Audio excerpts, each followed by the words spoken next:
The Joe Rogan Experience. Can I ask you how you create a song? Like how when you're putting something like that together, do you write it out on paper? Do you just say it until you remember it? Like Jay-Z apparently doesn't write anything, right? Right. He just keeps it all in his head.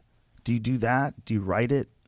When I first started out, my first album, Doggystyle, I got 2 songs where I just freestyle. One is called G's and Hustlers, and one is called The Shiznit. Those 2 songs, I just went there and just freestyle whatever came out of my mind and my head at the day. I've been good at that for a long time, but a lot of times I like to make sure that I'm pinpointing a specific topic, a specific cadence, and a specific style that I'm trying to perfect when I'm making a song. I'm not just trying to make a record for the day. I'm trying to make something that's going to be here tomorrow and the next day and the next year.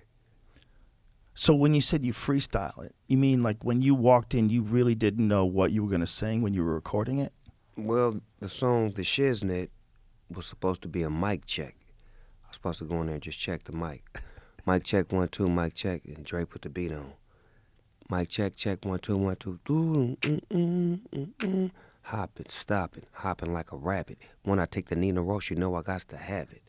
I stay back in the cut, retain myself. I'm thinking about the shit and I'm thinking, well, how can I make my grip? And how can I make that nigga straight slip? Said trip, gotta get him for his grip as I dip around the corner. Now I'm on another mission, wishing upon a star. It's Snoop Dogg with the caviar. In the back of the limo, no demo, this is the real. I'm breaking niggas down like Evander Holyfield. Chill till the next episode. I make money and I really don't love hoes. To tell you the truth, I swoop in the coop. I used to love... Man, come on, man, quit playing with y'all. That was all a freestyle, just going in that motherfucker and just spit from the dome, and it just came out, and Dr. Dre just made it work. Wow. Made it work. But every song is different. You know, because sometimes a song would come to me from just like hearing some shit or just being out somewhere and be like, damn, I want to make a song about whatever I just went through or whatever I'm going through or whatever is the moment. It's always a different experience every time we make a song. So sometimes it's something that you actually write out? A lot of times. The song Murder Was the Case, I wrote that song because I was thinking about life after death. The song was initially called Dave, D-A-V-E, Death After Visualizing Eternity. Whoa. And it was crazy that I was thinking of shit like that, and I had made a song called Murder Was the Case that was about me losing my life. But before I lost my life, I cut a deal with the devil, but then God came back and gave me another chance. That was in my mind, but when I wrote it, it just became some gangster shit, but that was the premise behind it. And it was just in my head, like, I want to write a song like this, and then 3 months later, I caught a murder case in real life. Whoa. Yes, so my pen was actually writing reality. So I had to pull back from certain things and say, maybe I should start writing about life and living instead of always writing about dying and death. Whoa. Deep. Very. Just think about my peers. Me, Tupac, Biggie. Yeah. Like, just think about our records, the last records that they made. It was a lot of death. It had some life in it too, but it had a lot of death in it. Yeah, that East Coast, West Coast shit.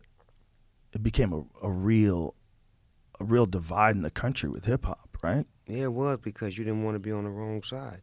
And you didn't want to, like for example, if you had friends, right, that was leaning more towards the East Coast, and then you had a friend that really wanted to hear West Coast music, y'all might have ended y'all friendship. Yeah. Based off of that. Really? It was that serious. Yeah. How did it kind of isn't that way anymore though, right? What it was. That's good. Isn't that like a good sign for the future? That's a great sign. There's people working together from all parts of the world. Because like in the 90s, that was a real problem. That was a real divide. The divide was we couldn't control the media like we can now. So even back then, East Coast and West Coast used to hang with each other and kick it and love each other.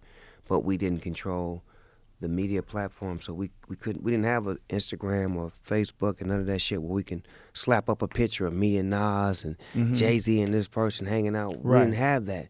All you had was the media saying the East Coast and the West Coast don't like each other. Which side you choosing? Yeah. And that's just that. Yeah. And it's their job just to sell newspapers. Right. And then once lives were lost, then you could naturally say, Tupac, okay, did somebody have something to do with that from the East Coast? We don't know.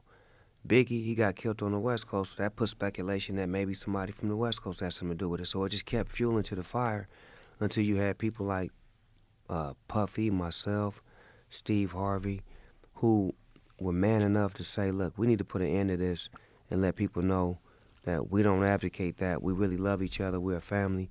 And we started building bridges and started doing things together and being seen together and controlling our own narrative as far as what we was putting in the public's eye. Watch the entire episode for free only on Spotify.